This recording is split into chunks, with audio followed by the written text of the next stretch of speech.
And away we go. Welcome. Thank you for joining us here on the Ballinesian Podcast on the Polytickin Network. Samoans talking about sports.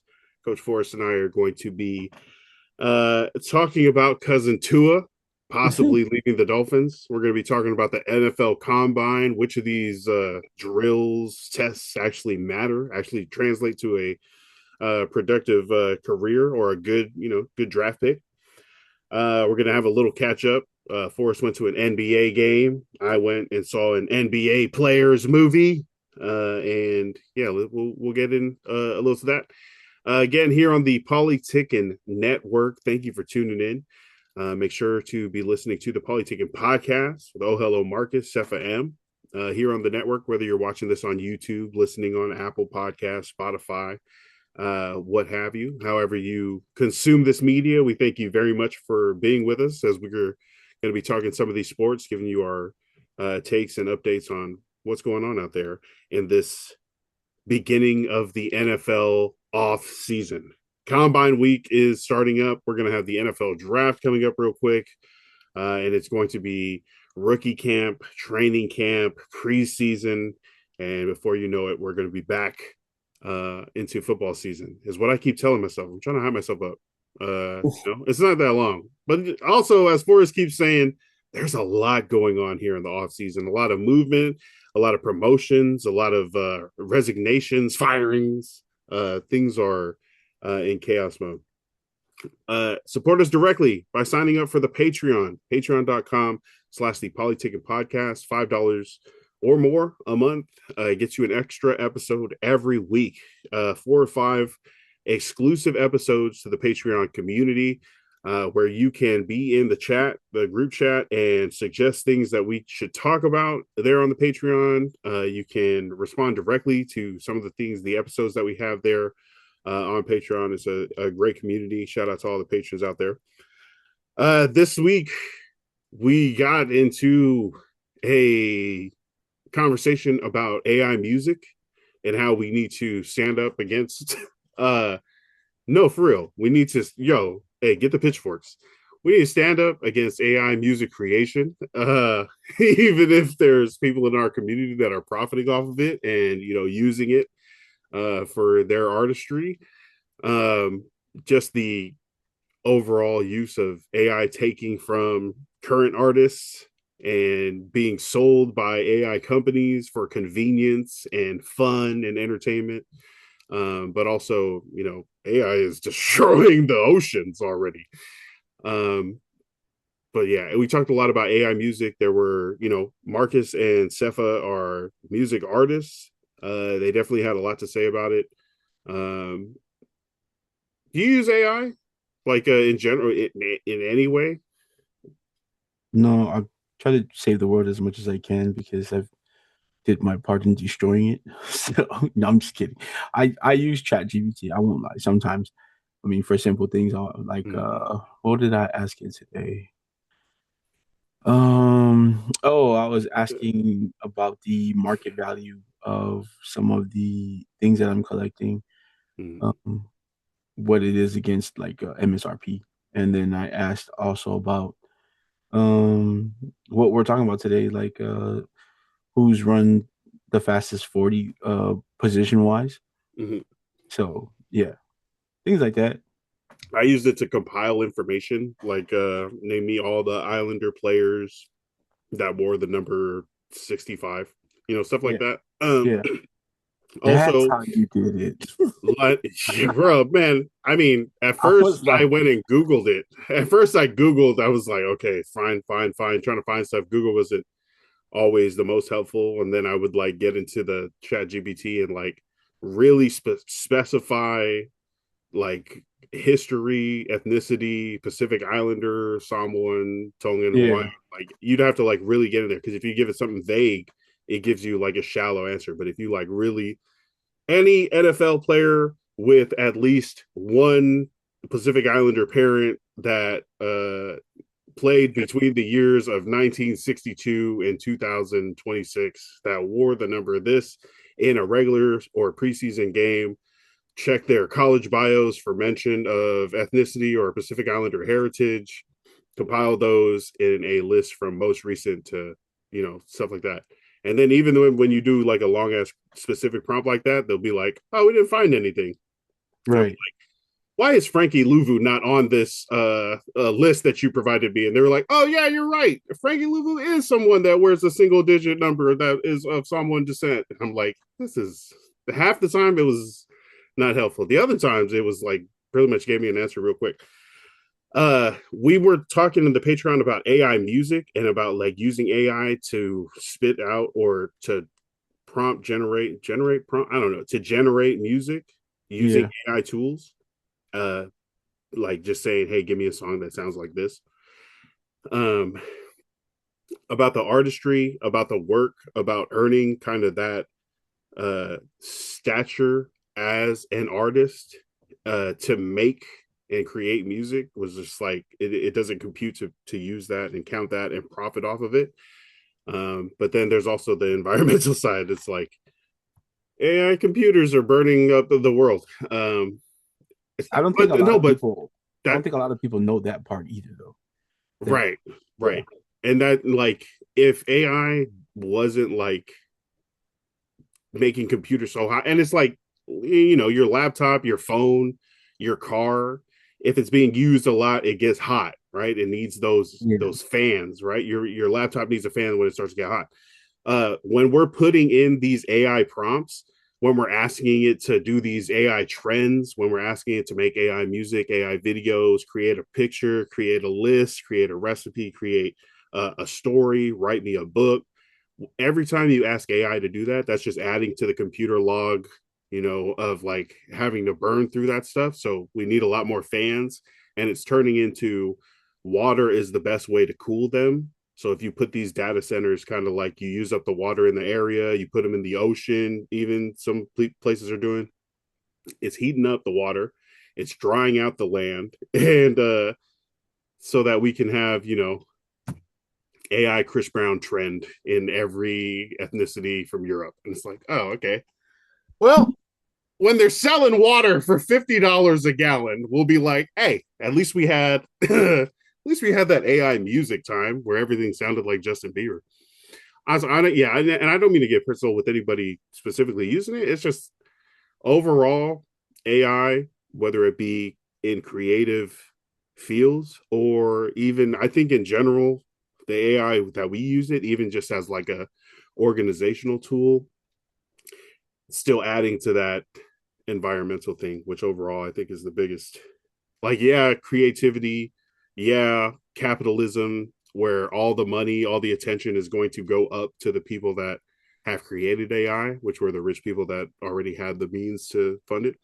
yeah. Uh, yeah, those two things are big for me: the environment, the money, and the creativity. Okay, that's what we talked about, but a lot more and a lot more shouting and yelling on the patreon.com/slash the Polytickin podcast. Thank you so much to the patrons and to everyone that's going to go over there and join this month for all the new topics that we're going to be talking about. Also, you can drop your own topics into the chat and we'll talk about them. Sure can. All right, let's catch up. You got to meet basketball legend. What happened? You were you drove down, you made the trip down to Portland. But take it away. What was going on? Catch us I up. mean, I drove down with a basketball legend. If you guys don't know, very close. He's family. Pele Tui Jr. Give him a shout out later, but I drove down with him. Um, Another great basketball name from American Samoa. You guys don't know, Tyler Smith. He was able to secure tickets to the Blazers Timberwolves game. Hey, the Blazers are pretty good this year, but if you Are know they? basketball, we drove down at a chance to watch Anthony Edwards play basketball live, and it did not disappoint. The drive down was cool, of course. If you're driving anywhere more than an hour, it it helps to have more than one person in the car. It makes the drive shorter. Mm. Makes the drive shorter. It keeps you awake. But the drive was cool. We got there, got a bite to eat with Noah. Waited for Noah's wife, to get off. Headed to the game. It was cool. We got to the game like maybe I want to say 20 minutes before it started. So we got to see warm-ups, which was amazing because I don't think Ant missed a shot in warm-ups from Hmm. my gosh, it was cool. And for Where, everybody who listens to contemporary rap or Yeet was at the game. If you guys don't know Yeet, he's a rapper who's also from Oregon. So it's cool to see him in the crowd. Yeah, I'll leave it at that. It was what's where were you guys sitting? What was the view like?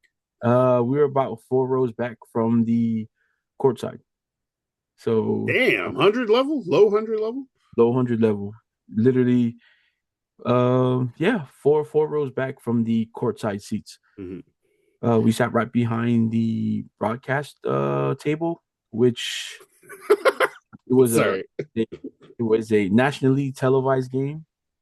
Um, Look, if you guys have a chance and you guys go watch the post game, I'm posting it on our story right now. if you go and watch the post game report with Jamal Crawford, you might see people you recognize in the background, uh, which was cool. Before I talk about the game and how amazing Ant was in the game, I did mention it's a nationally televised game. So halftime, we didn't know it was nationally televised until we seen three of probably the greatest basketball players in my era, at least. Um, Vince Carter, Tracy McGrady, and Carmelo Anthony doing Wow. a broadcast at halftime. So we were hyped for that. We went to use the bathroom before the game started or halftime before halftime finished. And they were finishing their broadcast. So we were in the tunnel as they were walking by. They were cool, man. Got to meet them. T Mac was a little in a rush to get back to the green room, so that was cool. Vince Carter, like he nodded, but he was also talking to people in the crowd. But Melo was cool. Melo stopped. I got him to sign my shirt. He dapped up PJ and no, he was able. No, was he passed by and Noah was like, "Hey man, keep it mellow." And it was cool. He was like, "Hey man, always." So that was cool. That was cool. After the game, Jamal Crawford was gracious enough after he did his work. He stood up, he signed the shirt too, and yeah, we had little talk, like not like conversation. He's not like my best friend right now. I mean, he might be, but whatever. Um, Real cool dude, man. Jamal Crawford. He also coaches out here at Rainier, where his son plays with the number one basketball player in the country in high school, Tyron Stokes. So it was cool, man. That's and like especially for kids who grew up in Samoa, Mhm. never had the when you're living in Samoa, you'll never have the chance to do stuff like that. So when we get out here, it'll Yeah. never go beyond. It's like for us, it's always going to be like the first time, even if it's like the 10th time, the fifth time, it doesn't matter. It's always going to be like the first time. So super excited. We were kids in the candy store, honestly.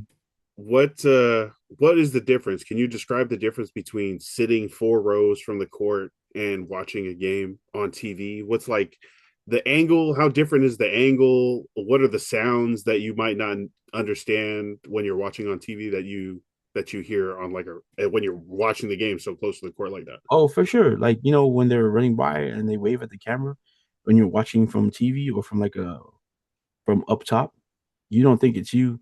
But if you're sitting 4 rows behind, you're waving back at them for no reason. Look, look, there was a kid in the back. Sorry, no, I'm gonna have to put you up. There was a kid in the back of us, and he was like, hey, Ant," and and so that's how close we were. He could hear the kid who was maybe like we were sitting 4 rows back. He was yelling from maybe like 11, 20 rows back, but Ant can still hear him from the court. So he turned and he looked and he waved at the kid, which is cool for Ant. And of course, Noah waved back, like, yeah, exactly. And we were laughing, and it was like, it's cool. Okay, bro. He was waving at you too, bro. So, Yeah. you get to do things like that. But uh, you hear all the yelling on the court. You hear I like, was gonna ask, is yeah, there you hear like communication or trash yep, talking happening that you yeah, can hear? yep.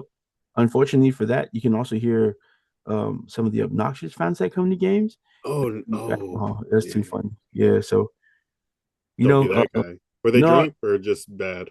I mean they were probably drinking. It wasn't bad. They were cheering for the team, but like as soon as Portland, like it looked like Portland wasn't gonna come back, then and we were cheering for Ant, so of course he was like, "Yeah, show me a real Timberwolves fan. I'll wait. I've never seen one." I- And if God bless her soul, if Winona wasn't there, yeah. Anyway, You guys would have said uh, something. yeah, but it was cool. It was cool. Even like Yes. he after the game, a whole bunch of kids came down from the stands, and from what I hear, he always interacts with his fans, which is super cool. So a bunch of kids came down. They were all lined up, maybe like in the fourth row, and he took his time out to come walk into the crowd.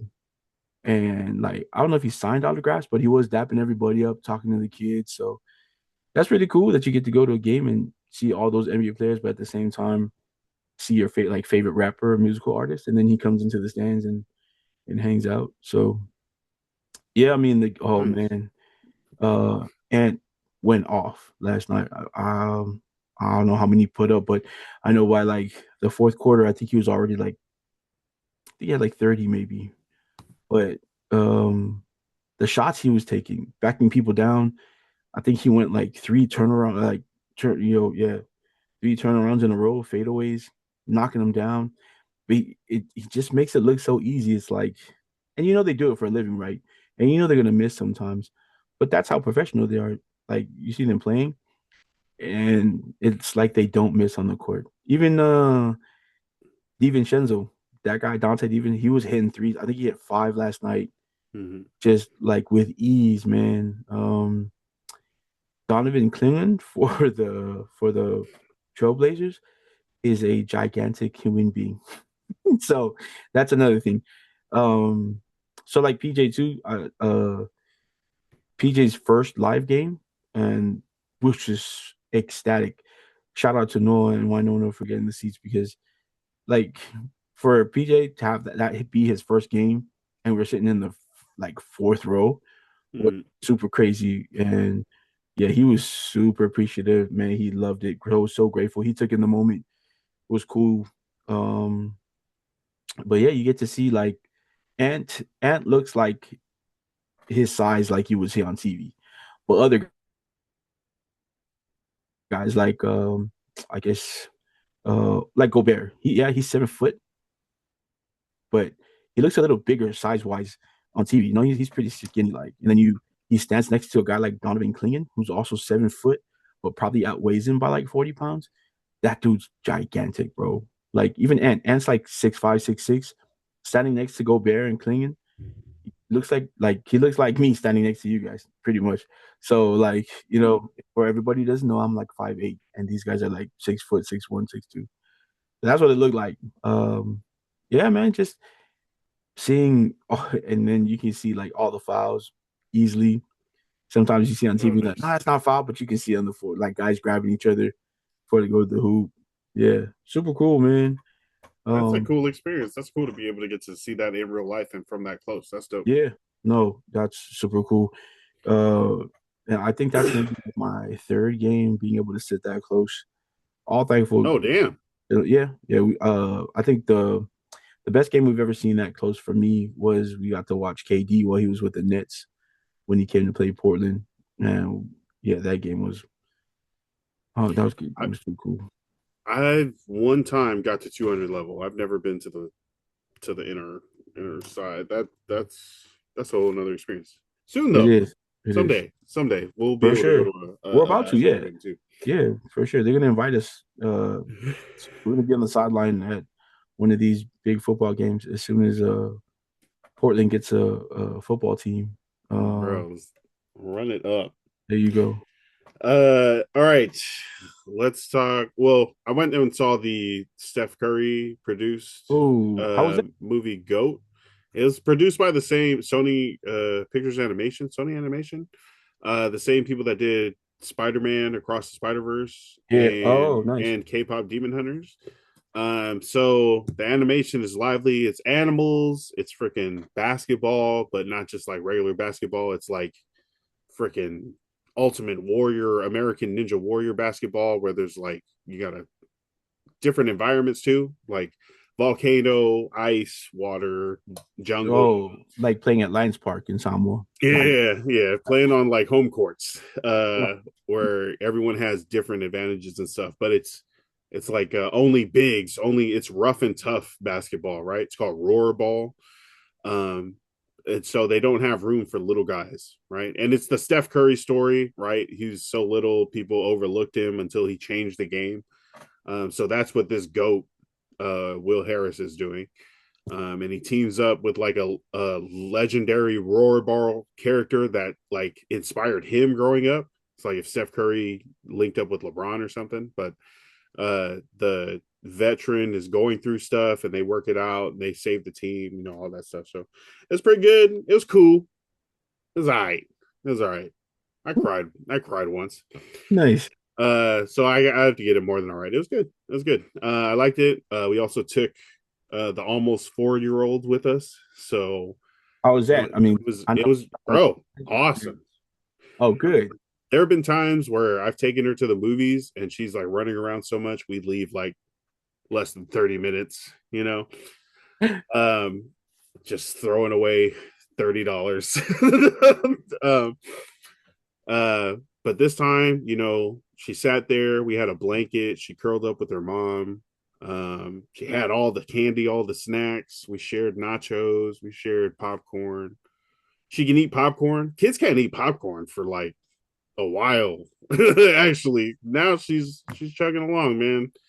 And her birthday is next month, so it's just another time to look back and be nostalgic and Yep. be amazed at how quick 4 years of our first kid has passed by like that, and went from being like a little potato that didn't fit in the car seat on the way home from the hospital, and now she's freaking in ballet doing backflips off of the counter and stuff. So it's cool. Also, we're gonna have a golf tournament in her name. I don't know if she's allowed on the golf course, so she might not be there. But I'm trying to get all my friends to go play golf with me the day before her birthday party. I'm like, hey, my kid's birthday party is here. Also, if you're in town the night before, yeah. So we went to the theater. It was a good experience. She was happy. Me and the mom were happy. So great. When I say go and watch the movie, yeah, actually, the basketball, the animation, of like the actual sport that they're playing, great. The message, for smaller people, yeah, amazing. And then it's like a unity at the end. So, oh, Gabrielle Union, uh, Mrs. Dwayne Wade, she's like the second main character. Steph Curry is actually in it. He voices a tall guy on their Uh, team, right? Which actually I think is the biggest thing that threw me off. Every time the giraffe talked, I was like, that guy's supposed to be small. And every time they cut to Will Harris chewing on his mouthpiece, like Steph Curry does during free throws, I was like, oh yeah, this is supposed to be Steph Curry. This is Steph Curry's story, but Steph is voicing the giraffe. It's like a tall freaking Rasheed Wallace over here. Like, oh, I that's don't know. that's the great thing about animation. You can be whoever you want. Yeah. Yeah, he actually said it was fun being like an above the rim type guy in this And movie. She is like, I don't usually get to do that. All right, let's get back to football. We got to talk about our cousin Tua Tagovailoa. he's Uh, done for. He's done well, for. do we need to For talk about it further? We don't need to talk about him, but this is just the biggest story, right? Uh, I don't think Tua cares much. Actually, I do think he cares. I think he does care. Actually, I think he says that he's like, oh, I don't watch. I don't have social media, but sometimes he responds to some of these questions in corpse like he's got something to prove, and it's like, man, you a $50 a year, $50 million a year quarterback, you ain't got nothing to prove. But recently, I think at the NFL Combine, the Dolphins general manager has said that anything is on the table for Tua Tagovailoa. He said, let's see, John Eric Sullivan, who is the new GM, volunteered that the Dolphins had yet to make a decision about Tagovailoa's future as Miami continues to evaluate its roster ahead of free agency. This from a USA Today article by Jacob Kamiker. And quotes Sullivan saying, "We've had conversations with Tua and his representation. Everything is on the table, including the potential of a trade. We don't know which way that's going to go. There's a lot of different factors in play, a lot of conversations to be had."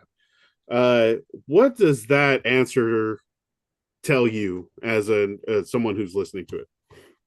That they're just exploring all options, and that if they do get a good scenario where they can trade to it, that they will. I also feel like they don't want to let Tua just go or cut him because that's a lot of dead cap space, you know? Right, right. So even if they're not paying Tua, they're going to still have to eat that money.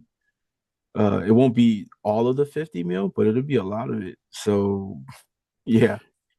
Uh, Tua Tagovailoa in like a end of the season locker room interview when asked if what he would think about a fresh start somewhere else. He was like, "Oh, that'd be dope." So I don't think and Sullivan has said Tua has not demanded a trade, Yeah. but it does seem like that's what's going to work. Right? Like Tua gets out of Miami where they're trying to start new stuff. They got a new GM, they got a new head coach. They benched him for the last couple of games last year. They started Quinn Ewers, so maybe they're moving in a different direction in Miami. But getting his contract off the books is going to be painful for the Dolphins because they're gonna, like you said, have to eat a lot of dead cap space. I Yeah. think if they Yeah. release him, they could like take 99 million in one hit.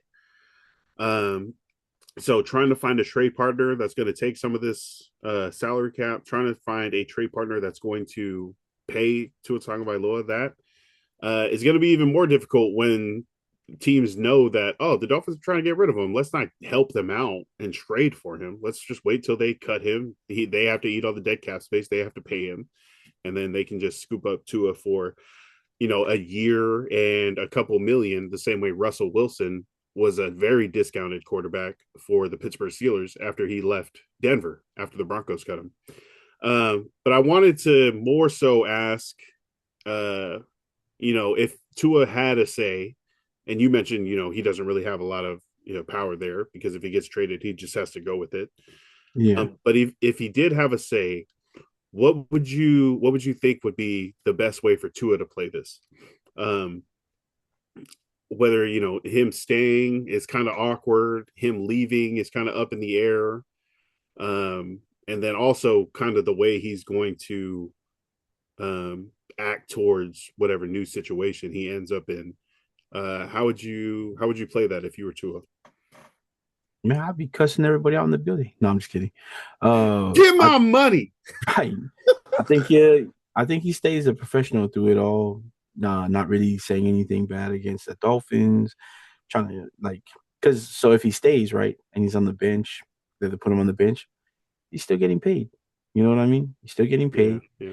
You get to keep $3 what's million a game there. You go. to hold the So, clipboard. you know what I mean? And I know he's a competitor, so I'm pretty sure he wants to be out there as a starter.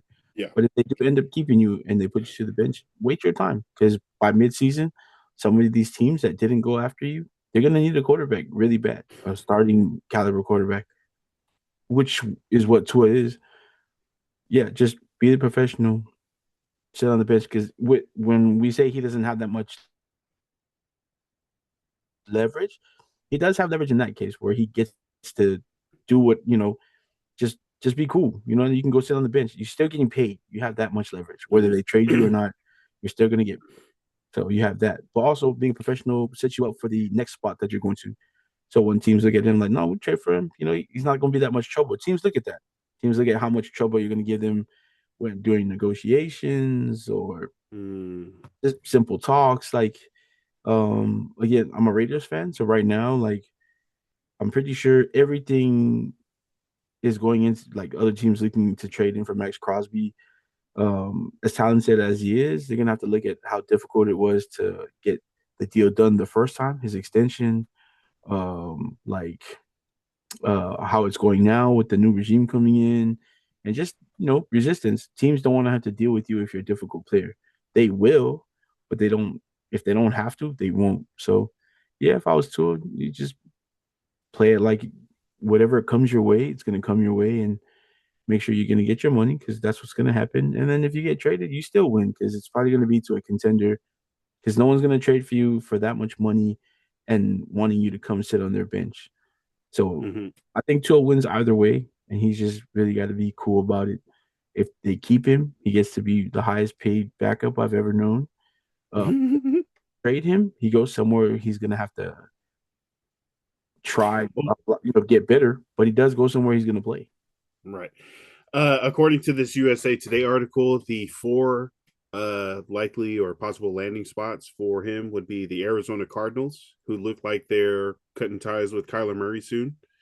The Minnesota Vikings, who did draft JJ McCarthy a couple years ago, but it has not been a good start. Michael Penix is an injured quarterback in Atlanta with the Falcons. The Falcons are also cutting Kirk Cousins soon, so they'll need a quarterback there. Also left-handed, Penix. Yep. And then this article also suggests the Rams, because Matthew Stafford is 37 years old, coming off the back problems, possibly be the Jimmy Garoppolo, I guess, in that situation, kind of ready to take over at a moment's notice. Uh, Not exciting. I mean, I do think that he would prefer to be a starting quarterback. For Even sure. even like I feel like it's a pride thing. Maybe he'd rather retire. He's rich, just freaking, take your money and just go hang out with your kid. That's the dream. Or start some sort of business, or you can just hang around. A backup role. We've seen backups over the last couple of years kind of use that opportunity to uh, kind of like the coaches that take a year off and then come back Yeah. to a new job. Kind of the same situation.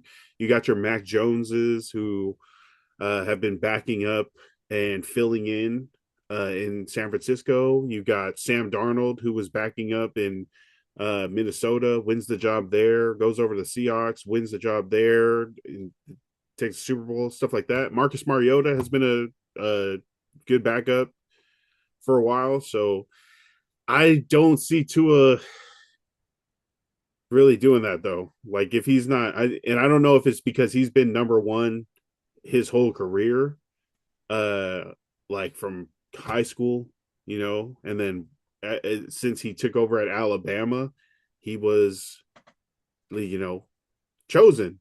He's that guy, and then being the number 5 overall pick to the Dolphins, being their QB1 for 4 years. I think that's going to be hard to just shake off and take, a back seat. Um, I don't know. So Nah. we'll see. We'll see how that goes. I mean, I know getting paid $50 million. I don't really even, but For like you sure. said, he's that competitor, and also I feel like he's got that chip on his shoulder where he wants to prove stuff. Like he says it doesn't matter, it doesn't bother him, but you kind of see it kind of bothers him. Um, Everybody who says that is bothered by something. You know what I mean? yeah. See, But also, I mean, to put things into perspective with how teams are going to actually inquire about him, there's teams that are looking into asking Derek Carr to unretire and come play for them. yeah, I saw that. I saw he said he'd unretire for a Super Bowl, for a chance to go to a Super Bowl, and I'm like, as a If backup. if you're a Super Bowl contender and you're thinking about unretiring Derek Carr, you're not a Super Bowl contender. No, maybe. I mean, maybe everyone's seeing Sam Darnold. Everyone's seeing like, No, oh, you could be. We nope. just need a veteran. Philip Rivers came in and almost beat the Seahawks. But he did it. But yeah, shout out to Brother Tua. Hopefully, whatever he wants to happen happens. He can go to a good situation, get out of Miami. For Good sure. for good fresh start. Fresh start would be dope. I Hey, agree. Tua, hit us up, Tua. Come talk to us. Let us know what's on your mind, man. Give us the exclusive, man. Come on, man. All right. NFL Combine is this week. A little bit of backstory on the NFL Combine. Started in 1982 as a national invitational camp. It merged with the Blesto and Quadra scouting training camps or scouting camps in 1985 and moved to Indianapolis in 1987. Apparently, Indianapolis has a lot of medical imaging places around town, downtown, so those are used a lot. It was first medical, like everyone Just a needed. medical checkup. Yeah, it's just a medical checkup. We Yeah. need to see your knees. We need to see, Yeah. your injuries. We need to test to make sure your body's, moving the way it can for an NFL team to want to draft you, be comfortable drafting you. But along with these medicals, like they would have long lines for people waiting to use, an imaging machine, Yeah. x-ray machine, stuff like that. So they were like, hey, why don't we interview some of these guys, kind of talk to them. They let the team start talking to them. And then they were like, hey, we still got lines. Why don't we get them out on the field, kind of have them throw, kind of have them run around. We can do stuff like that. Um, but it started as a medical convention, Yeah. basically. So all these teams could know just how strong, stable all the muscles and joints and all that were. And then it grew to include these on the field drills. A problem with those is they've kind of earned the NFL Combine the nickname the Underwear Olympics. Yep. Because you're not playing football at the NFL Combine, right? You're not wearing the pads, you don't have a helmet on, you're not playing against people. You are in like some dry fit, some lightweight spandex type stuff for aerodynamics, for movement. And yeah, there's no pads and stuff like that. They're testing how fast you can run, how fast you can accelerate, how high you can jump, how long you can jump, how many times you can bench press 225 pounds, and certain cone drills that you got to run around, down to the right, back to the left, stuff like that. And they time those. And those times are used compared to others and used by teams to determine where they want to draft you when the NFL draft comes by in a couple months. The NFL Combine, because it used to be called the Combine, and then it became like a noun, and then it was like, oh, the NFL Combine. So the NFL Combine now is in Indianapolis all the time. Hold up. Okay. All right. So that's the NFL Combine. We have I wanted to look at the best to ever do it, right? Some of the guys that have run the fastest 40-yard times, the bench press the most. Well, And I don't want to toot my own horn, but it's not me. but I don't have to. And kind of look at that and see if it translates. Oh, the guy that lifts the most, Yep. it is an automatic Hall of Famer. Try to connect some of these results to their production in the NFL and see if certain tests, certain exercises are more important or maybe less important. I think the 40-yard dash is definitely the most popular combine event, but I also think it's like the least it matters the least. It's not the realest thing. Like, sure, it shows your top It end speed. depends. It depends. Top end straight line speed. But then I think of John Ross. I think of John Ross and how he was a Madden legend, but the Bengals, maybe it was the Bengals' fault. He didn't pan out into like a speedster receiver. He barely got on the field. So I'm going to look at some of these results, these exercise and drill results, and see if there's anything we can take away from which one of these is more important, less important, all that. Do you have any NFL Combine events that you think are more or less important to an NFL player's production? A lot of the cone drills, the shuttle drills, also vertical. Not because I'm not trying to see if everybody can dunk in the NFL, but how you jump also correlates with your burst and your explosiveness. Explosiveness. So, I think that's more important. I think the explosiveness and the short area stuff, like the quickness, the acceleration, agility, I think that's more important than the speed and the strength. But let's see, Sure. what these numbers have to say. The 40-yard dash times, the fastest to ever do it was from last year, Xavier Worthy. Well, 2024, Xavier Worthy, 4.21. 4.2 is crazy. There's a lot of people that are under 4.3, but 4.21 is wild. John Ross, 4.22, wide receiver out of UW. Kalen Barnes, cornerback, 2022, ran a 4.23. Chris Johnson, CJ2K, 4.24 in 2008. You had DJ Turner, Tariq Woolen, and Dre Archer. Yep. Dre Dre Archer. all ran a 4.26. Henry Ruggs III and Marquise Goodwin ran 4.27s. Maxwell Hairston, Nate Wiggins, Tyquan Thornton, Jalen Myrick, JJ Nelson, Jacoby Ford ran 4.28s. A lot of wide receivers and cornerbacks. One running back up here, Chris Johnson. I guess Chris Johnson would be like the biggest name, right? And the most production, 2,000 For now, yards in one season.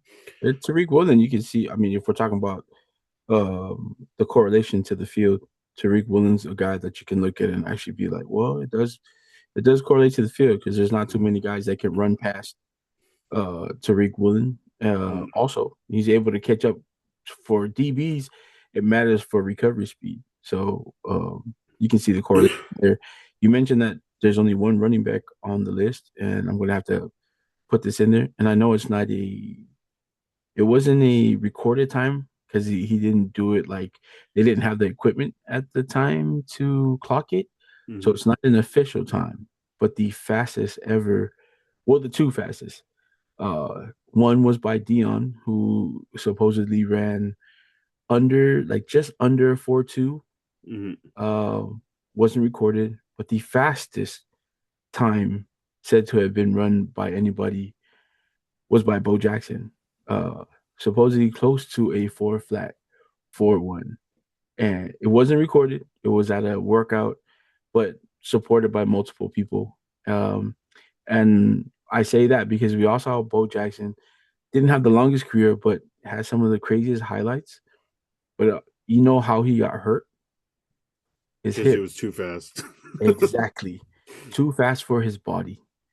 And when he got hit a certain way, his hips were going one way and his body went one way. And it didn't work that way. I heard somebody else ran like a four. It was like a not official, but it was like four, Yeah. something crazy. Yeah. Or might. Oh no. Sorry, that was a bench press. Looking at this list, there's some younger guys, right? 2023. Oh, also Dry Archer was also a running back. Xavier Worthy has the potential with Andy Reid and Patrick Mahomes. John Yeah. Ross might not, I don't think he's still in the league. I don't think he's in the league anymore. Yeah. Tariq Woolen just won a Super Bowl.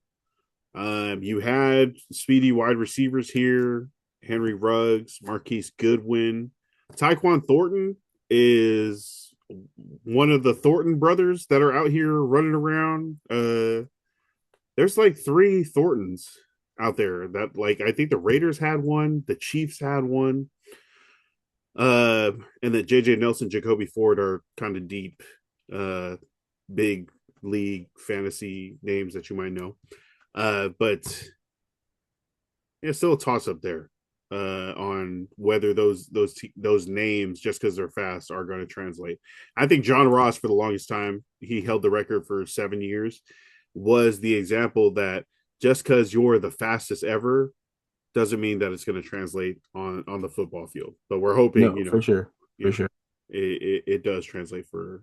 Yeah. I mean, and those are average, like those are the fastest times, but there's a lot of guys who I guess the average would be in like a 4.3, a high 4.3, like a really low 4.4, and that's fast.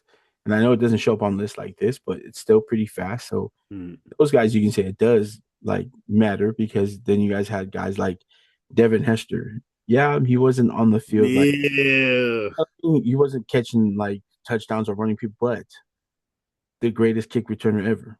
Yeah. And once he got past like those first couple of guys, it was almost guaranteed he was going all the way.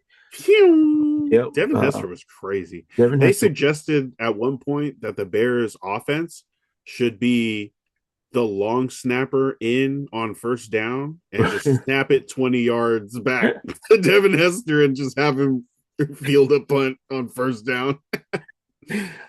Uh, Yeah. I mean, and then you look at when you see some of these linemen, and then people are like, "Damn, he ran like a that was 0.49." When are you not afraid that this D tackle is 6'6", 330 pounds, running a 4.9, chasing after you?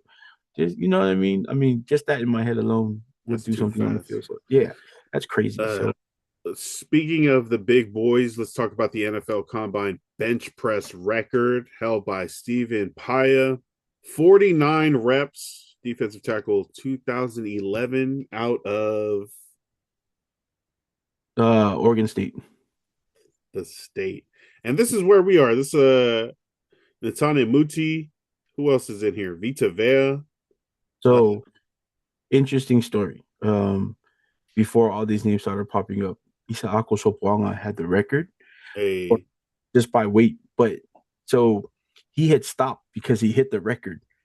And then they were like, "Oh, you couldn't lift anymore?" He goes, "No, I hit the record. I didn't need to lift anymore." But everybody at the combine at the time was like, he looked like he could have gone like another 10 or something. 40 more reps, they were saying. Like, and the dude, Isako, if you've ever been around him, like he's massive, but like he looks like he can lift a building. So he was strong. So I mean, Mm-hmm. it's always cool to see like you just reeled off a whole bunch of Polynesian names on that. It's like, yeah, fool.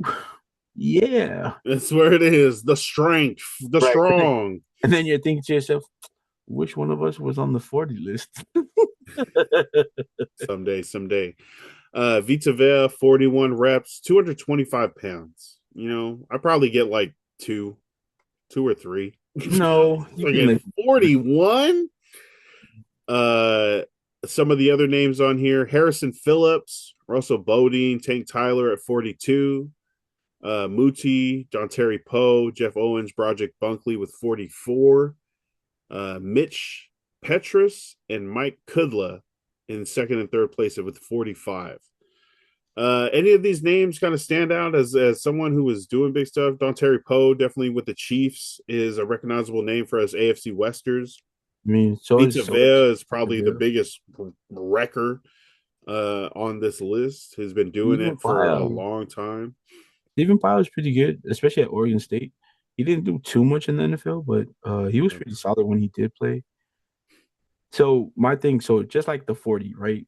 You've got guys who are supposed to run these times, and this is where I think the value of these stats come in. You've got guys who are supposed to run 4.2, 4.3, 4.4 40s. Then you've got guys who are supposed to lift 40 reps at 225, like all these big dudes. My thing is, what you should be looking at during these drills are the guys who probably wouldn't be lifting like that. So there's also a standard for like weight Mm-hmm. and position. So positional wise, DBs, I think uh, if they do like 10 to 12 reps at 225, is really good for DBs. So if I'm looking at this list, what I really want to look at is which DBs can lift a little bit more than 10 to 12 reps. If I'm looking at the 40, I want to look at the 40 and look at guys who are like above 220, who are running like 4.4, 4.5s. You know, Mm-hmm. I think that's the way you can gauge these drills, the 40 and the bench press, and you can see them translate over to the field better. If you look at numbers that way, I think we'll see names that are more like recognizable as far as production in the league. Mm. Yeah. So This list doesn't include a lot of any offensive tackles, defensive line, yeah, guards, centers, one linebacker.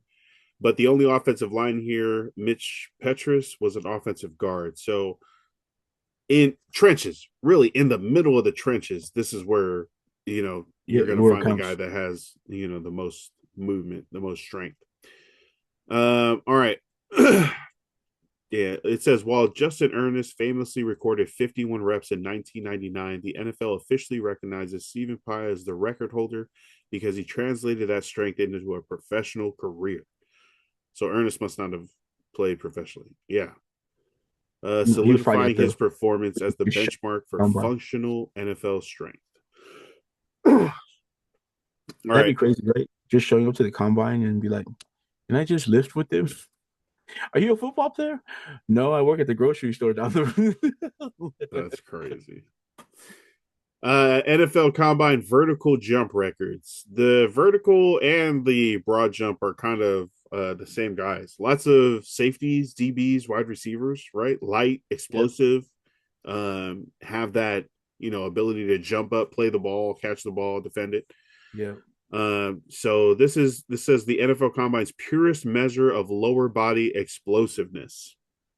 Here's the list: 46-inch vertical. Holy mackerel! Gerald Sensabaugh, who was a Cowboys safety, never like super popped, but No, he was on the field a long lot. time, right? Like yeah, Yeah. veteran. Yeah. Let's see, we have 2009 Donald Washington, 2015 Chris Conley with 45-inch vertical, Byron Jones, Donovan Peoples Jones, 44 and a half, That's AJ crazy because Donovan People-Jones is like 6'6". Oh damn. So for him to have like that vertical is wild. So he's getting up to like 11 feet and being able Yeah. to, yeah, catch balls over. Oh, maybe that's why Donovan Peoples Jones is like still a fantasy freaking Yeah. MVP. Like he's still out Yeah. there making stuff happen. AJ Jefferson in 2010, Obi Melifonwu in 2017, Juan Thornhill 2019, Quan Martin in 2023, 44-inch vertical. Doran Dickinson, Kashif Moore, Speedy Noyle, Marcus Williams, Miles Boykin, Emmanuel Hall, 43.5-inch vertical. I don't know those guys. And I'm kind of thinking, seeing the rest of this, the exercise list, the drill list, and seeing some of these same names up there, I think some of these guys are just like combine freaks. Sure. But Miles Boykin, an amazing receiver. Um, Nice. yeah. Cowboys. Yeah, went to a great college. So I think it just stems from the college he went to that makes him great. Ohio State. No, Notre Dame. I thought so. NFL broad jump record. It's a broad jump is the ultimate test for horizontal explosiveness, and lower body balance. Byron Jones, which is also like an unofficial world record, it says 12 feet 3-inch broad jump. But I think So he was more, also a track star in college. yeah. So he's got like Yeah, he the knows background. how to do these Yeah, yeah, exercises. 12 feet 2 inches, Tyler Owens in 2024. 11 feet 9 inches by Emmanuel Hall, Juan Thornhill, Obi Melifonwu. Miles Boykin, 11.8. Donovan Peoples Jones, Chris Conley, Jamie Collins, 11.7. Nick Emanuwari, Super Bowl champion, rookie 2025, 11 and a half feet, along with Julius Brents, Jeremy Chin, Jalen Rager, and Bud Dupree.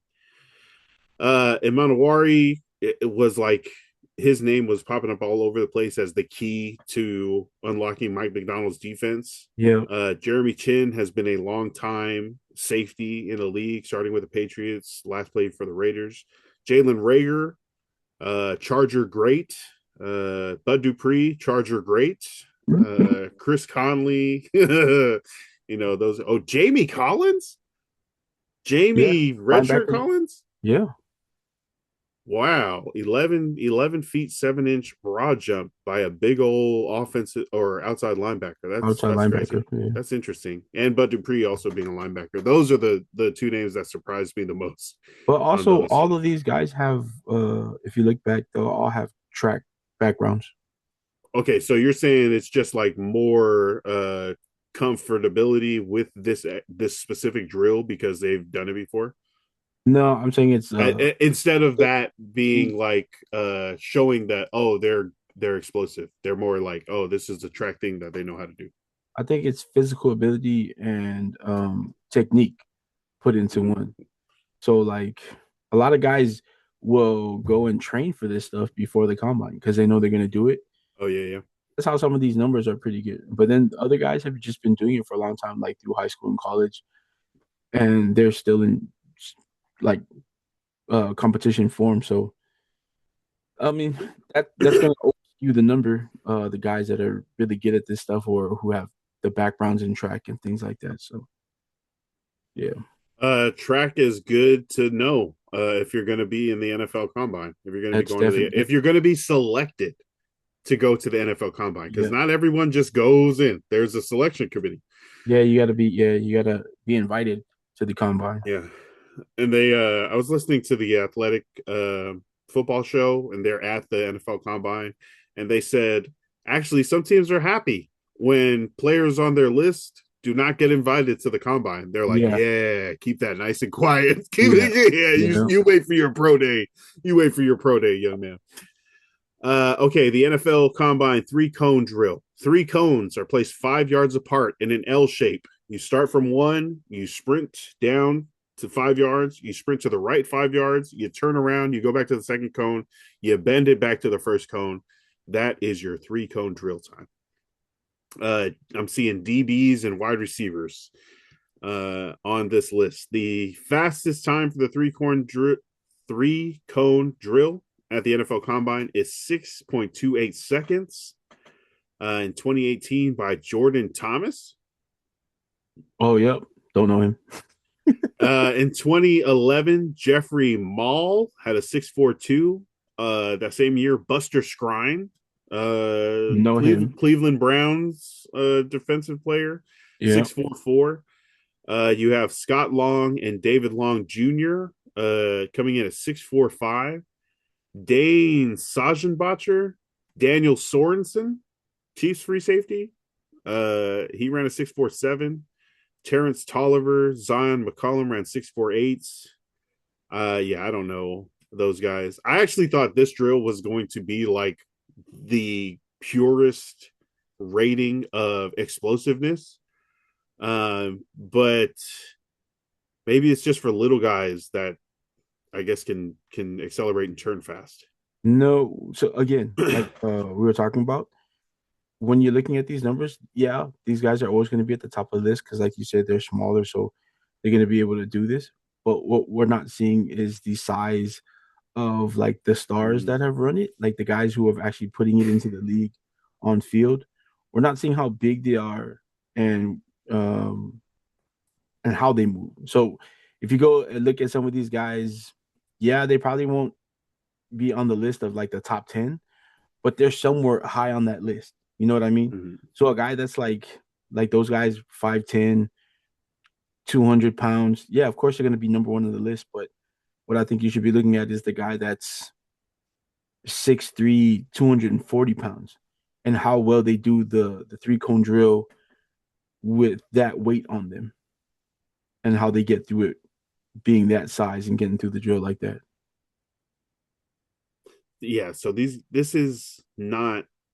Well, you're saying this is not like football conditions. Not really, but like Yeah. what I say is you should compare these numbers to, yeah, those guys are going to do that. Expect those guys to be at the top of the list. That's for sure. But we're not going to expect them to be great on the field. The Mm-hmm. guys that we're going to see that are great on the field, that are high on the list of like the combine invites, that are like top prospects, they're still going to have great time. They're not going to have those times, but they will have great times. But what makes them great and what translates to the field is they can do those drills at such a high level, but still like physically still be like imposing. You Mm-hmm. know what I mean?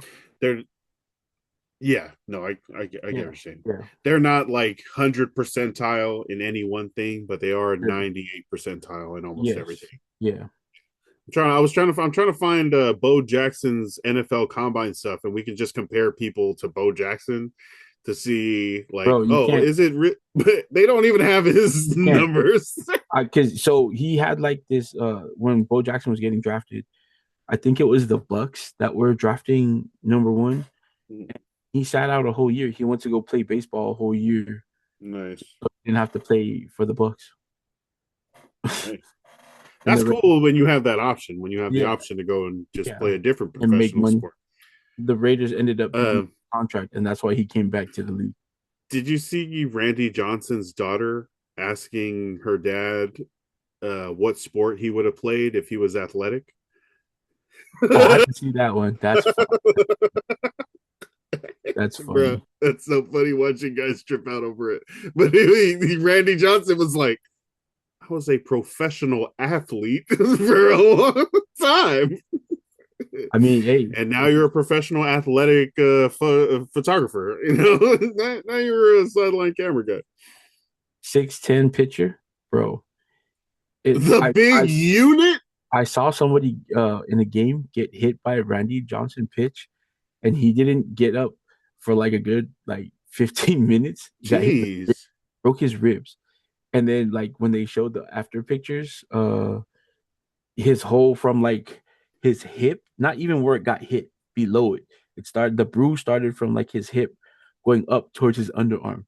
I was, Oh wow. I was like, All right. man, you know who the tallest pitcher ever is to be recorded? Ooh. A 7 foot pitcher out of Princeton who also played basketball. His name is Chris Young. Yeah, Don't he ask me did. why I know that. That's some historical stuff right there. RIP to that Bro, one bird that I'm telling decided you. to get in between Randy Johnson and the plate. I'm telling you, bro. It was Uh, that's crazy. He messed up somebody's ribs. All right, NFL Combine 20-yard shuttle record. NFL 20-yard shuttle, often called the 5-10-5, ultimate measure of a player's lateral quickness and explosive change of direction over a short distance. Starting from the three-point stance, athlete sprints 5 yards to one side, touches the line, sprints 10 yards in the opposite direction, touches that line, and finishes by sprinting 5 yards back to the starting point. it simulates change of direction. So 5 yards right, 10 yards left, and then sprint right back to the middle, pass through the middle. And the fastest times ever for these are 3.8 seconds. 3.81 by Jason Allen and by Brandon Cooks, He's still in the long league. time wide receiver. Bobby McCain, If 3.82. I know you're seeing the name that I see right now. If you're looking at that name, you have to think, damn, that's a hell of a time. You know what name I'm looking at right now. Desmond Trufant, No, Justin Simmons. Justin Simmons. Desmond Trufant and Justin Simmons, 3.85. Justin Simmons, a little bigger than these cornerbacks and wide Yeah. receivers as a Yes. safety. BW Webb is also up there. Austin Pettis, Kevin Johnson, Kevin Oh, King, Shiloh Kale. Shiloh Kale. Who's that? I think he was at I saw him at Wyoming, I think it was, if I'm correct. One of us. I think so. That's probably why I took interest. Shiloh Kale is an American former professional football player who was a safety in the National Football League, selected by the Houston Texans in the 5th round of the He, 2011 NFL Draft. he looks like one of us. Born in Bothell, Washington, Oh, hey, see? Kale is one of 7 children of Reagan and Diana Kale. I think he's Hawaiian. Uh, yeah, what? It's called, I think he's Hawaiian. Yeah, it's only one. Let's see. Personal life. Uh-oh. Yeah. Well, it doesn't say. It says Idaho, so Oh, you see, he maybe, did go to Idaho. See, I'm like, yeah. I remember maybe. following him because I'm pretty sure I was under the impression that he was Polynesian. He looks it. Yeah. Yeah. So on that list for the 5-10-5, where is the article? Brandon Cooks is up there. Brandon Cooks is a guy. Desmond Trufant was a name. Justin Simmons, long time. So there's something to say about the 20-yard shuttle. Yeah. The 60-yard shuttle, oh my goodness. Which is what? Similar to the 20-yard version, requires the athlete to shuttle back and forth, but over much longer distances. Kind of the 5 same. yards and back, 10 yards and back, and finally 15 yards and back. So a Yeah. mini gasser. Yeah, I mean, and you see a couple of names on there that are same as the 20-yard, so not Uh, surprised. Derek Martin, 10.69. Shelton Gibson, Brandon Cooks, Avante Maddox, another Madden legend, Buster Skrine, Jamel Fleming, Daniel Sorensen, Godwin Igubike, Charlie Pepra, and Braxton Miller, 2016. Braxton Miller, Ohio State. Yeah, quarterback. All right. Yeah. So, man, I think exactly what you said. Those are the six main drills. And also, like we said, the drills are like the least important part of the NFL combine. It's Yeah, the team interviews and, even more importantly, the medical examinations that are the part. But it looks like it's really hit and more miss for the top of the top of these, exercise and drill results. And I think it's exactly what you said. The best guys that turn into the best football players, they aren't necessarily setting the records at any one thing, but they are really good yeah, at these drills. at especially the drills that pertain to their position, right? To Yeah, their jobs. for sure. And I think So going into the combine, NFL guys know like the range at what those guys are going to be at and what they're looking for from those guys that are top prospects. They just want to know that what they see on film is going to translate over to like the combine because it should yeah, yeah. correlate between what they're seeing on film and what they're seeing in the drills. So yeah, I mean a lot just because look up Vernon Golston. He's the cautionary tale. He's probably the champion of the Underwear Olympics. Uh, Mm-hmm. he was a defensive end out of Ohio State, and his combine might have been the best combine ever. Jets took him with the what pick did they take him in? It was like one of the top 5 picks, and then just never did anything that his numbers suggested he was going to do. So yeah, Um, yeah. This is the beginning of that draft season where the yeah, combine happens, and then we're going to get pro days, and then we're going to get the lead up. We're going to get draft stories, smoke screens. definitely. It's on. It's on. And it's happening. Before we do shout outs, uh, reading books. I got a book suggestion from someone. Oh, I asked for suggestions. Finished reading Commander in Chief. Have been reading The Idiot's Guide to Golf. I told you I wanted to like totally redo my golf game this year. I don't know if I told you. sure. Did I tell you No, yeah, yeah, that? I've been playing golf for a long time and not seeing improvements, even though I watch YouTube videos all the time. yeah. I go to the driving range once a month, and I'm not seeing any improvement. So I do definitely need to change that. I'm stopping with the YouTube lessons. Actually, I can't. I it's such a great resource. You can find any sort of video to No, fix any yeah, problem. yeah, yeah. There's lots of solutions though, and then enters the paradox of choice. I'm watching freaking psychology videos to get better at golf. Is how far in I am, in case you're wondering what level of addiction I've got. I think you're too far in now. No, I love it, man. It's being able to walk around, hit the ball, being outside, being on the grass, being Hey, able to just freaking I think be. at the end of the day, what you need to do is just be out there playing golf and not thinking so much about it. That's my suggestion to you. As a Oh, well, yeah, no, I want to do good. I can't not no, for think sure. about it. Like, I've definitely gone out, played golf, and not kept score and just have fun, just No, progressing the that's not ball what I'm up. So, saying. That's definitely not what I'm saying. What I'm saying is, I think all of your there's so much information that you're taking in, and I think you just need to go out there and play. And I think it's going to translate because at some point, some of this stuff that you're learning is just going to be learned already. mm, But you keep watching some of this stuff, you know what I mean? You're going to have so much to think about that everything you're learning just it won't stick. You're just going to be thinking about different things all the time to play. I I want to practice so intentionally and so consistently and constantly that when I do go out there on the course and play for real, Yeah. it's like No, for you sure. don't have to think about it too much. And that I think any athletic thing is like if you drill it, if you practice it the right way, when the situation comes up during the game, it's Yeah. No, for it's sure. nothing. It's natural. It becomes natural where you're like, oh, I know what to do in this situation. I'm not stressed. I'm not.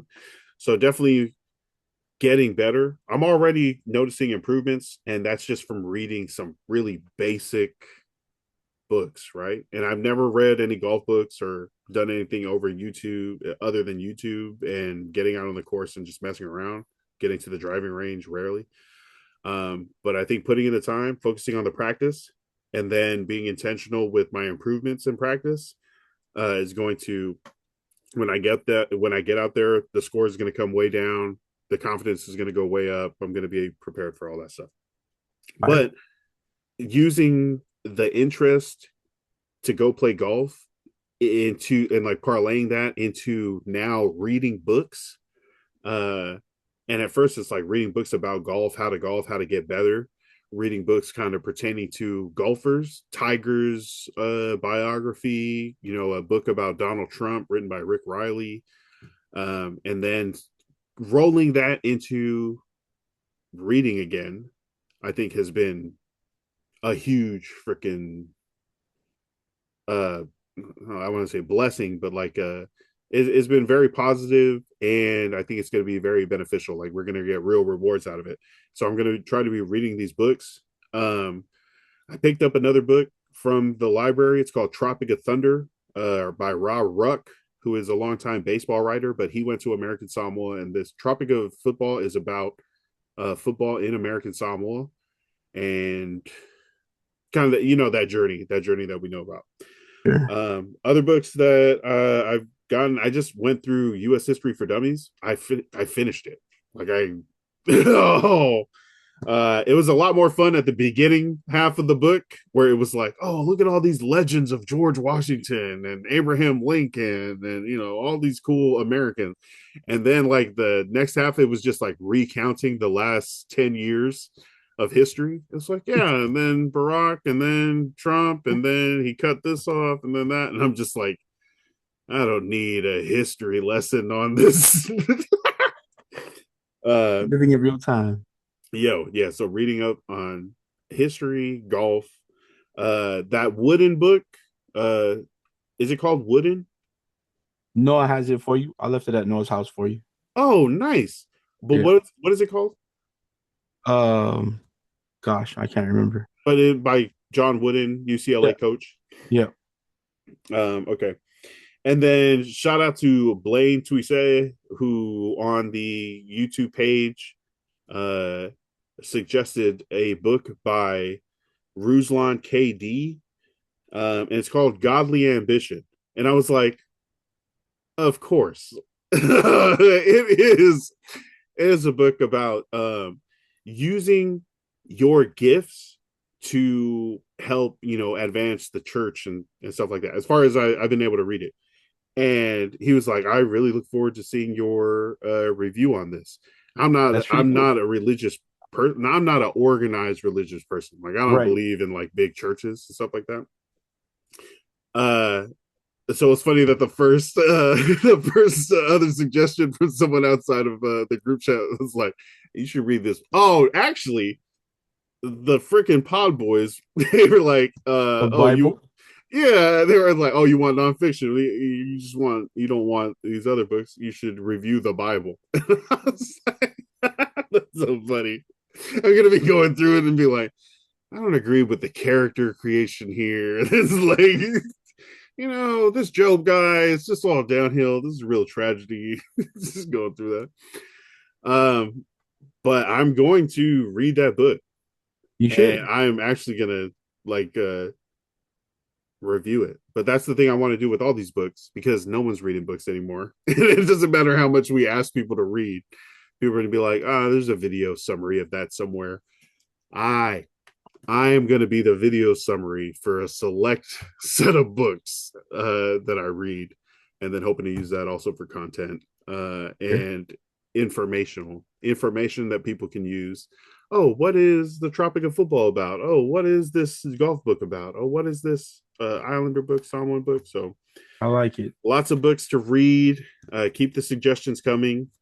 Sports books, freaking actually anything. I talked to Marcus too, and he's like, you shouldn't cut it off, cut off fiction books also. Because I was thinking nonfiction, just give me like stuff I can learn, like self-help books or history books that we can take away from. Yeah.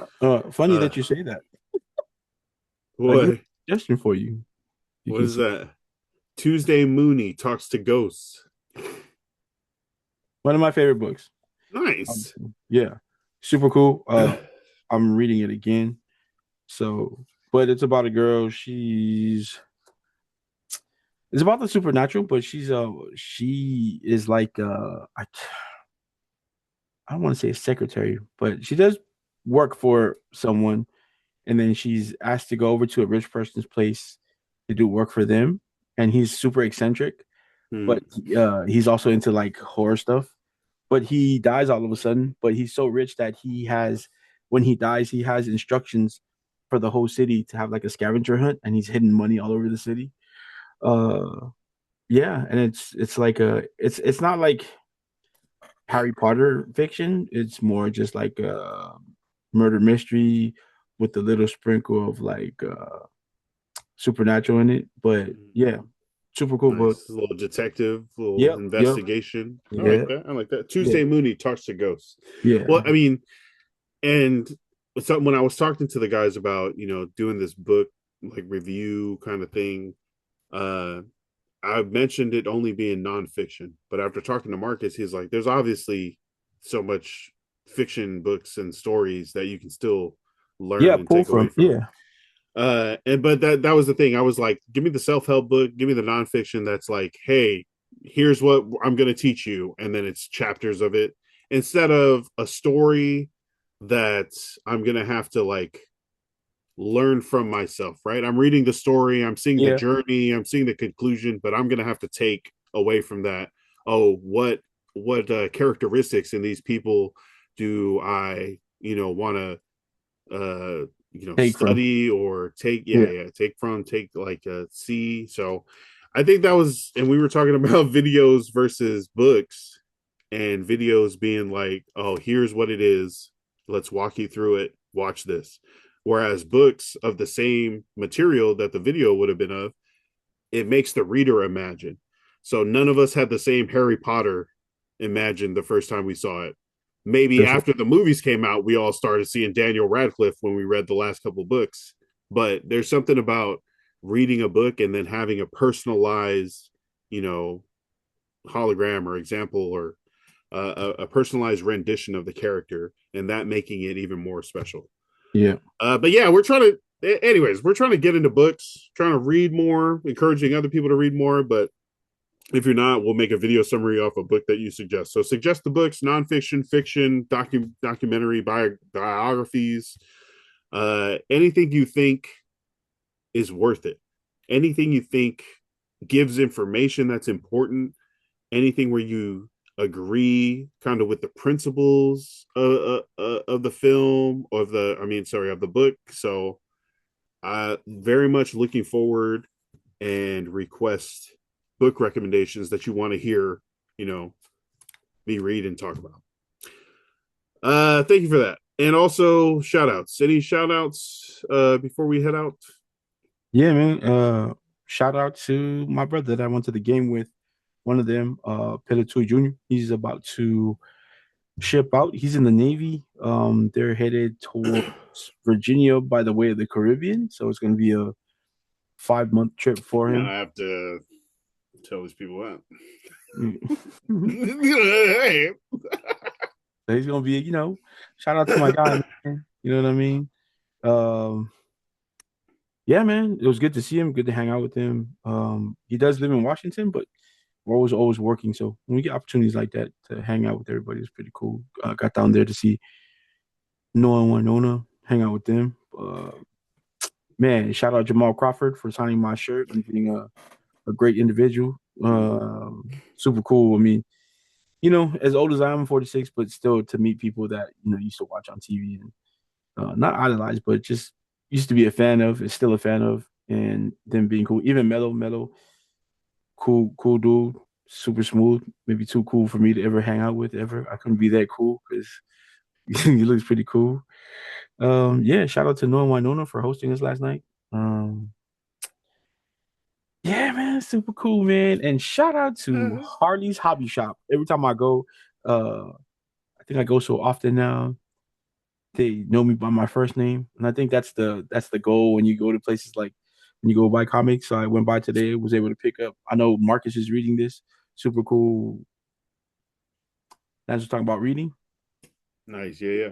Yeah. So I mean, That was the other thing. Marcus was like, he's like holding a crate of comic books. He was like, you can still learn from fiction, okay? I was like, oh, yeah, no, I know. I'm with you, But Marcus. that's I'm a with you. big.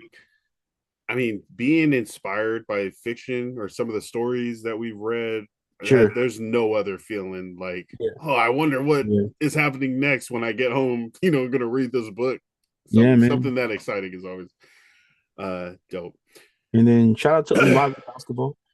Shout out to the Rose Basketball Club who Mm-hmm. shared my video, our video of Chelsea. Nice. And then shout out to Chelsea too, man, because she's still killing it, and she's on the way. They're on the way to the playoffs. Um, yeah, man, a lot of good stuff going on. Um, Also shout out to Best Buy. If you guys have children and a Best Buy near you, this Saturday they're having a Pokemon event for children, folks, for children. If you have kids, bring them in. Um, they're gonna have a trading and playing event. So if your child wants to learn about playing Pokemon and trading low-end Pokemon cards to get into the hobby, bring them by Best Buy. They're gonna give out free packets as long as they're available to the kids who want to come in and learn how to trade and play the game of Pokemon. So yeah, shout out to Best Buy doing great things involving Pokemon. Uh, Shout out to brother Noah. I'm gonna see him soon. Hell yeah. I'm gonna go golf. Yeah, and yeah, you can go Oh, golfing. Yeah. shout out to Frankie Lulu, Yee. who is golfing. Everybody doing it, man. All the athletes are doing You know it. what? All your Yeah, uncles and aunties have golfed he's been or playing for a went to the while. driving range or been to a par three spot. Golf is the wave. Come on, guys. Let's get out there. Let's have Don't fun. do it, guys. It's a trap. No, Forrest. Let's golf. No, I used to golf when I was younger. No, no, Let's go putt around. no. I'm You know just what? trying to get the girls to putt here. I'm like in the living room. I'm like, oh, you want to try? Like just doing it while they're watching TV in front of the TV. It's like, oh, do you want to attempt?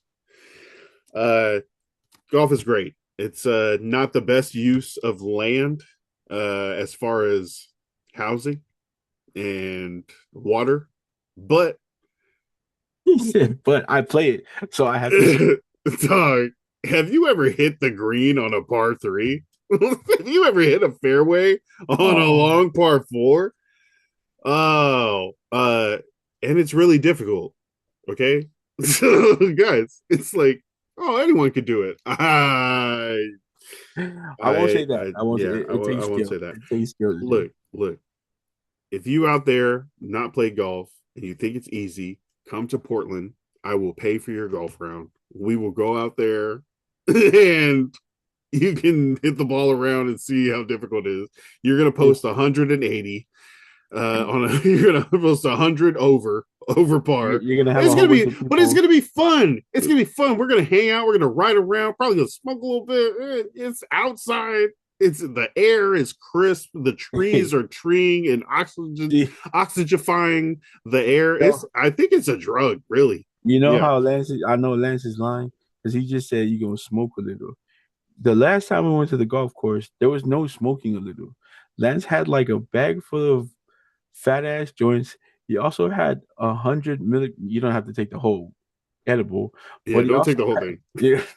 But Lance's edible melted, so there's no way else to eat it but to eat the whole thing. So I mean, yeah, there's that. It's. I mean, yeah. There's beer and drinks and drugs, but the game, the camaraderie, the challenge. I'm gonna be freaking stumping for golf for a long time. All right, yeah, but speaking of Frankie Louvu and starting golf, he's got the Be Legendary Instagram Yeah, page. go So follow the page. all that. Shout out to Uh, AJ as well. AJ Filoli, who in a lot of the videos is playing with him, was the quarterback at Tafuna High School when they were. I mean, they're still winning championships, but AJ won a few of his own over there in Tafuna. So, shout out to AJ, let's who's go. also one of our teammates in a lot of the Call of Duty rounds that we run. AJ's a AJ's pretty good at Call of Duty too. so, Nice. so Yeah, shout out shout to out to those those guys. guys. Definitely follow their pages and support. Shout outs again to the Polytickin Network. Hell Cepha yeah. M, new album out, new music video dropped. Definitely follow those. Oh, hello, Marcus for the comics. He reads comics. Definitely follow him on Instagram, TikTok. Also, Levasa Island Apparel. Brother E. Rye down there in Modesto, California, doing big things for the Via Dolorosa Samoan Congregational Church, 1331 Cascade Avenue. Why am I telling you the address? Because you need to go there. Whether it's for the mobile fresh drops, the weekly food drive, the services, the youth, the people, definitely check them out for any of your community needs and what they have going on there. The latest. Follow Livasa for some of the updates there as well. Follow Village Kids Media, Coach Forrest. Follow Ballinesian, and yeah, we'll follow you back even if you want to. But Hell yeah. you can comment, you can message us, and let us know things you want us to talk about, shout outs you have, complaints, comments, questions, concerns, any of that. Let us know either by messaging us on those platforms or emailing us at polynesian@gmail.com. All right. Happy Pod Day. +1. Oh yeah, we were this is later too. We gotta figure that out. Oh, updates, links. Need to make a link for people to comment. I didn't do that. I didn't do that last week. I'm gonna take accountability for that. My bad. I didn't look into it. I thought about it Yeah. like 4 times and I was like, that's such a great idea, but haven't been You able to. had me. I thought you was about to hit us with the link, man. Come on. I am so sorry, but you know what? Next week, maybe. No, So for sure. come back. And yeah, we're gonna post a kind of that comment and suggestion card link on the Instagram page, so it'll be a lot easier for people to comment and let us know what's going on. But that's next week. As for this week, thank you so much for tuning in. We appreciate you spending time with us, letting us spend time with you and your speakers, earphones, car, whatever radio you got going on. Spread the word. Let people know that there is a Samoan podcast talking about Pacific Islander athletes, mostly football, and also the Chargers, the Raiders. We're going to have updates on those teams next week and other sports stuff that you can write into, and we'll talk about it. And thank you again. Shout out to Coach Forrest. I'm Lance Falatongo for everybody here for the Ballinesian Podcast and the Polytickin Network. We'll see you guys next time. Stay hydrated, stay blessed, stay ballin', love and light. Peace.